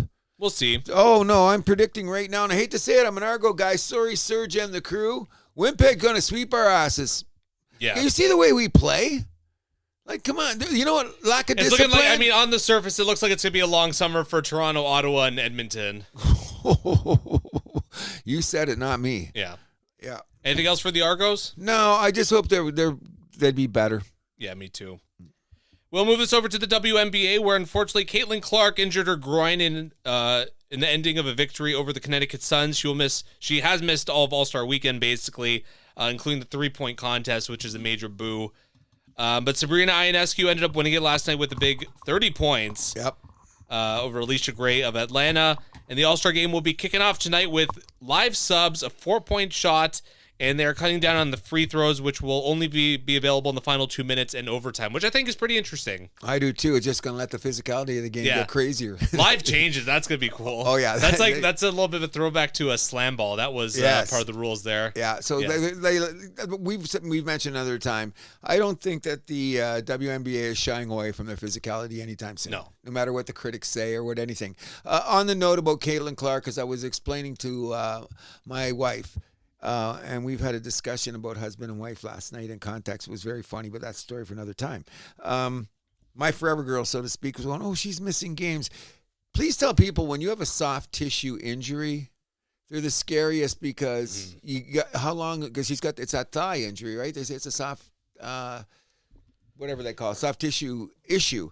Sometimes that takes longer than expected. So I'm saying, the Fevers, she's got to stay in enough to make sure they stay in the playoffs. Yeah, which I think they can do, which is going to affect their seeding. They're kind of on the edge, though. Yeah, because they're like right around 500, which is the bar for that final playoff spot. Yeah, that's what I'm saying. So I think that they're going to rest her up because naturally it's more important for the franchise than it is for All-Star Weekend bullshit. Yeah, not that it's bullshit, but you know what I'm saying. So Caitlin, get healthy. Absolutely, get healthy. And you know what? I'm going to take a boo at the game tonight. I'll take a look at it too. I'm going to take a boo. Well, if I'm available, we're having some family over, but we will see. I like the live changes. It's going to be crazy. Yes. And some of the girls that could be switching over might not like each other at that particular point in time when they're live changing. Yes. Just saying. Also, the Portland team got their official name. They'll be known as the Portland Fire, joining the league with the Toronto Tempo. Oh, by the way, I forgot to check all the rosters. Did Sophia make it? I don't think so. I don't think she did either. I don't think she's quite all-star caliber, although we love her. No, I looked and I said, oh, no, she didn't make it. No, she does not have all-star caliber numbers. No. She's got all-star caliber moxie.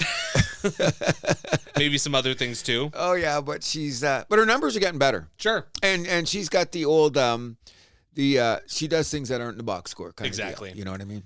Anything else for the WNBA? No, but good luck, girls, and I hope the ratings are sustainable for the rest of the season. They're holding their own, and the attendance at games is hitting all games. Is there the average is 10,000 no matter where they're playing? Even though they're playing in 15,000 seat arenas, the fact that they're getting 10 everywhere. They weren't getting 10 everywhere 10 years ago. Right. You know what I'm saying? So good for the girls. We'll move this on to Formula One, where the Max Verstappen to Mercedes rumors have picked up, especially after he was caught. I guess him and Toto Wolff were caught going in Max's private plane, and Toto had a suitcase. What was in that suitcase? Was it a pumpernickel loaf? Was it a lot of money? I thought you weren't into conspiracies. You're always telling me I'm a conspiracy guy. What's this you're spewing right now? What's a conspiracy? That he's on the plane and it was just there was pictures. That's not conspiracy. That's fact. But I'm saying that the guy might, that time we said, oh, by the way, I'm going that way anyway. Do you want to get on the plane? With your rivals, team principal, right? Don't you do people favors? Not enemies. Have you had your? You know what? I'm when I hear stuff like this, I go, wow.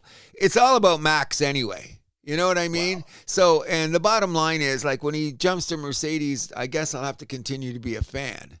But I just always liked the whole Red Bull aesthetic with Christian, which just crumpled so quickly, eh? You predicted it. Once that engineer guy left town, shit was going to hit the fan. He was the golden goose for them. And look at the whole... and he was the golden goose for McLaren before that and Williams before that. Yeah, so I'm when you're saying that, the collapse was harsh and... Quick. And quick, yes. But the main thing when you got to say about it is this, in this sense, is that still Max the best driver in the world. Oh, of course. I will very obviously said when we were talking about RS Prominent at 7, which was a lot of fun, Lewis Hamilton is that guy. Okay, so I'm just because I'm kissing Max's ass every show doesn't mean I could put him everywhere. You know what I mean? So just to remind everybody that, yeah, Andrew, you're right. Of our top 7, Lewis. I appreciate that. Yeah, no, Lewis Hamilton should be there ahead of Max. Not my house, but the rest of the world, I understand it. Okay. Yes. The rumor is now that Yuki Tsunoda will not be back with Red Bull next year. Stanley told me this morning. Hey, come on, ruff. What you saying, Stanley? That guy's gone. Gone from where? Red Bull. He ain't coming. Stanley knows that. Come on. Must be a rough now for his career now. Where does that go? Because this was supposed to be his big step up. Because what if you had this car instead of this car? I wonder if he gets a spot at Aston Martin because they're going to the Honda engine next year. And basically the only reason the big reason I should say he got the seat at Red Bull is because of the Honda connection, which is going away next year because Ford is now going to be working with Red Bull. Got you. And Alonso, I'm thinking he's going to be leaning towards retirement. He's Especially if he finishes below Lance Stroll in the Drivers' Championship. Killing me. Don't do that, buddy. Just don't saying go facts. Don't go out that way. And you know I'm no lover of Lance Stroll. Oh, I know that. So don't go out like that, though, buddy. Because he was a great driver. He had a great career, but you don't. You know what I'm saying? So, anyway. Maybe the most unluckiest driver in F1 history. Debatable, they say but that's come up more than twice. But the bottom line, I'd say it's Sterling Moss who didn't come away with the championship, but I digress. Okay, I didn't know him well enough. But anyway. He's like 50s, 60s. Okay, but the guy, Tsunoda, he was on his trajectory like 2 years ago was always up. And now, I'm not saying that he was going to be a comet or flying, but people were liking his work. The problem is, though, he doesn't give good enough technical notes for car development. Interesting. That's a big knock on him. Is that what keeps Huckelberg in his seat so long? He's another one that's bad luck. That's what I'm saying, but he's a guy. I think he's, especially with his experience, I think the technical stuff is better than we might expect. Because he's been in that seat for a while. He's a good driver. Yep. It's just that shit happens. You know what I mean? He finally got his podium. What? Yes, no. I'll exalt that forever when you see a guy racing like that. It's just he's never had the right car. Yeah. Like, think about it. What if he happened to be one that fall into a Mercedes? Yeah, Ferrari? never drove for Ferrari, never drove for Mercedes. Yeah. No, never. That's what I'm saying. What if he had those opportunities? It would be much better. But Alonso, man, I hope you don't go out like that.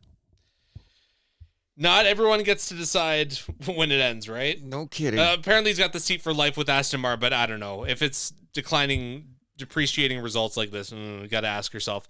Either way, for F1, we got Belgium next weekend, one of my favorite races ever. And then we got Hungary right after that, another great race. It's back-to-back, right? Yes, it is. And then summer break. I want to know how much rhetoric goes on in the next 2 weeks concerning all the things that we talked about, because I've been checking on the F1 page, but sometimes they take a little longer to update it, or they just give you AI bullshit. And I go, no, I don't believe in that.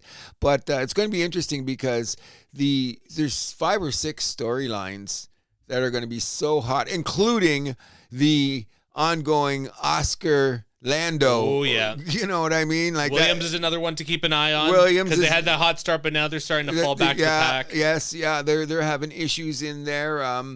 What's the other one? Is Lewis Hamilton going to get a win for you guys? Ferrari under Fred Vasseurs had very strong second half, so I would bet yes. You know what I mean? I would bet him and Leclerc both get a win. Wow. Yeah. Although Leclerc has been the only one between the two to get on podium this year. I know. When's the last time Lewis won a race? 23, isn't it now? It was Silverstone last year, wasn't it? Did he win Silverstone? I thought he won Silverstone last year. I got to remember. Well, that's not. Yeah, you can look up really quick if you want, because before that, he's had gaps that are longer than any time in his career. But come on, the guy's career is so insane. Yeah. Come on. You know what I mean? It's even going to take Max for a while to get up to those level of that resume. You know what I mean? Let's see what AI has to say. Oh, AI is everybody's best friend now. Oh, sorry, it was Belgium last year. Oh, Belgium. Oh, so he's defending. Yeah, that's right, because Russell won the race, but then he was disqualified. Right. Oh, thank you very much. Oh, but he did win. I was right. He did win Silverstone last year as well. Good. And that was the one that ended the drought. Yeah. Okay. Got you. But yeah, I forgot about Belgium. I'm still saying that. Like, I've heard some people say, I think he's very capable with this car to win more races. I think so. He's Lewis Hamilton. He's not me. I think Ferrari's going to finish second in constructors. So. I wouldn't bet against that. You know, it's going to be a good dogfight between you and Mercedes, because we know Red Bull's off the charts now. That's done. That ship sailed. It's Max and everybody else on that team. Yeah. So it's that ship sailed. Like, he'll get a bunch of points and a bunch of accolades, but they're no threat to the constructors anymore. Exactly. Come on.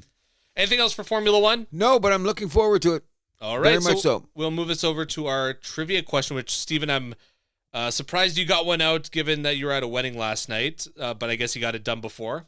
Good boy. Yeah, good boy. So he had a friend who got married too? Yes, he did. His friend Julian, who I went to Pittsburgh with a couple years ago to watch the Leafs and Penguins. That's pretty damn cool. Congratulations, Julian. You guys are all of the age where you're jumping the broom. That's how it's happening to more than 2 of my friends. Yes, good. That's not a bad thing. See what Stanley does to slugger balls? Can you describe that to him? And sometimes he does it when I'm sleeping. I wake up in the morning, he's got one, and look at the damage to that ball. Oh, it's destroyed. So our trivia question is, Nico Hülkenberg has finally stood on an F1 podium after the longest wait in F1 history of 239 races. Which drivers had the second, third, fourth, and fifth longest waits before their first podium? Ooh. I'm just gonna. You're quite new to this sport, so I'm just gonna name off names just to see if I can get some reaction here. I'm gonna say, I'm gonna say there was a couple French guys in like the 90s and 2000s. Actually, who is actually? There was a couple of Italian guys when I was a kid. Oh my God! I know it's not. They both won races. I know it's not Jackie Stewart. No, I doubt it. Niki Lauda. I doubt it. It's not Aaron Senna.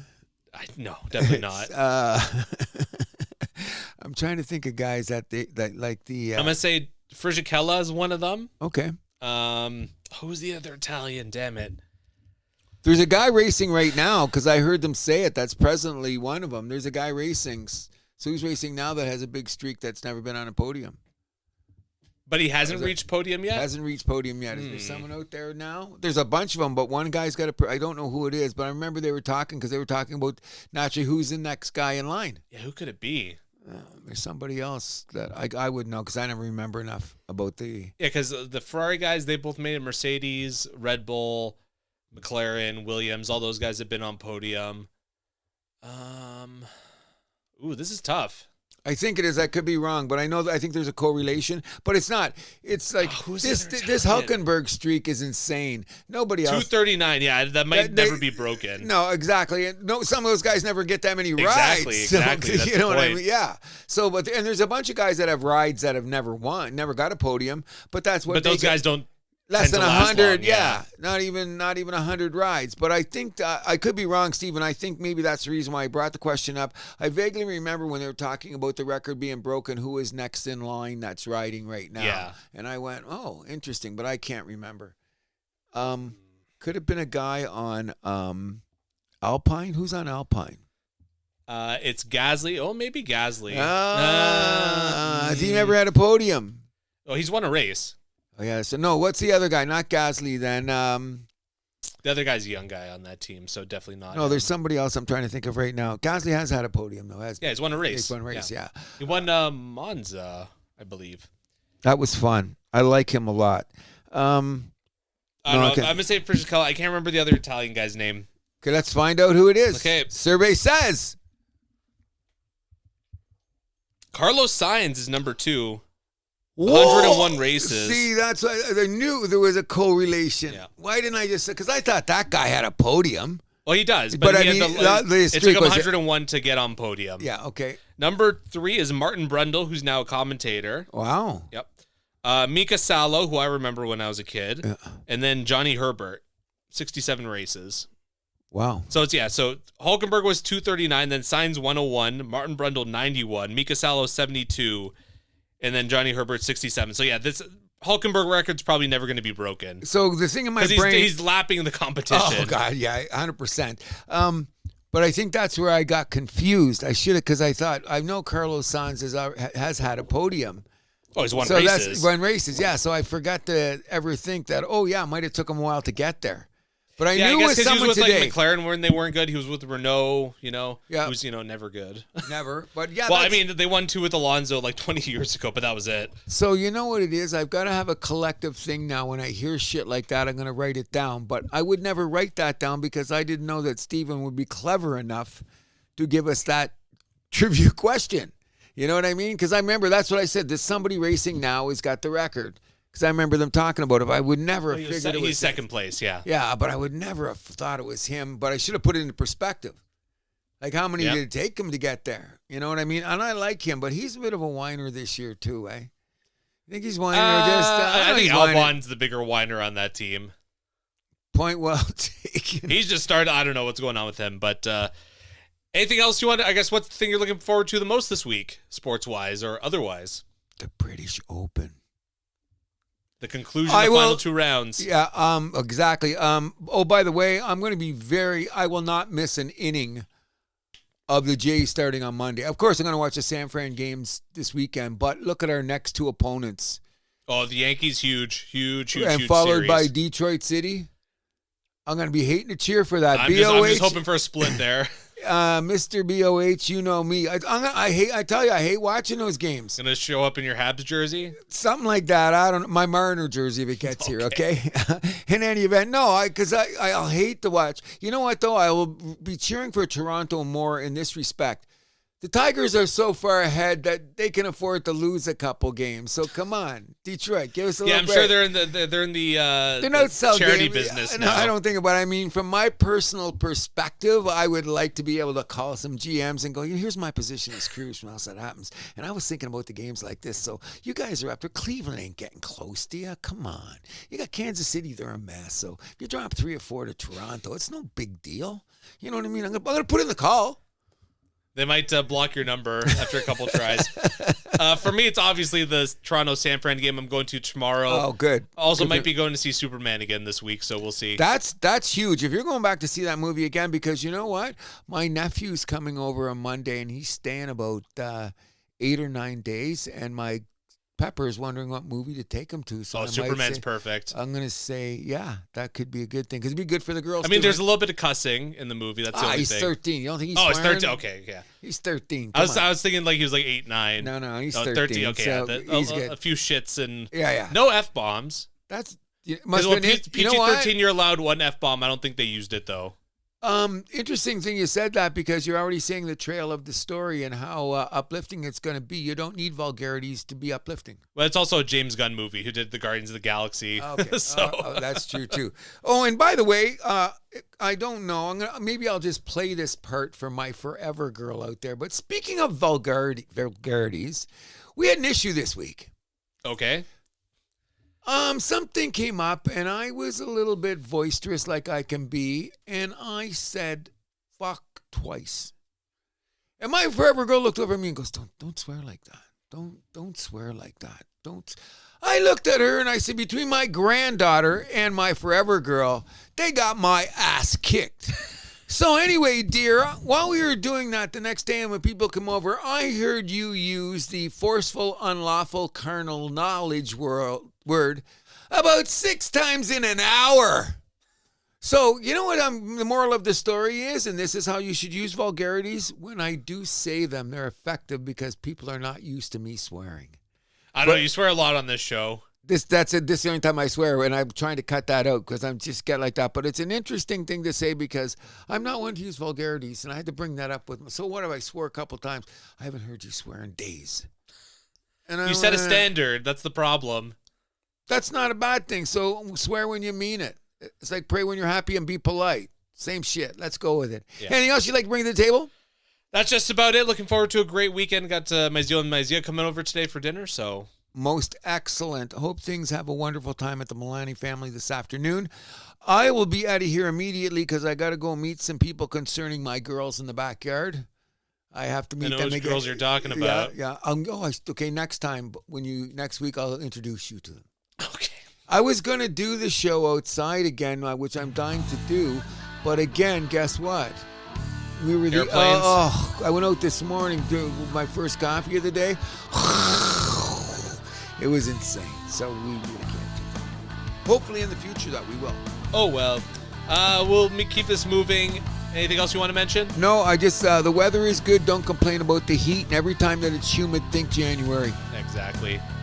Hi, I'm Andrew Milani. Hi, my name is Cruz. And what do? We keep the vibe alive. Oh, before we go, great Queen t-shirt. Oh, thank you. Get out of here. Great Hendrix t-shirt. Music of the day. Do you have a question? We'll answer it on the air. Send it to thehousethathappens@gmail.com. You can find us on Podbean, Spotify, YouTube, Amazon Music, iHeart Radio, Player FM, Podchaser, Boomplay, and SoundCloud. You can follow us on Facebook, Instagram, and TikTok at The House That Happens, and on X at House Happens.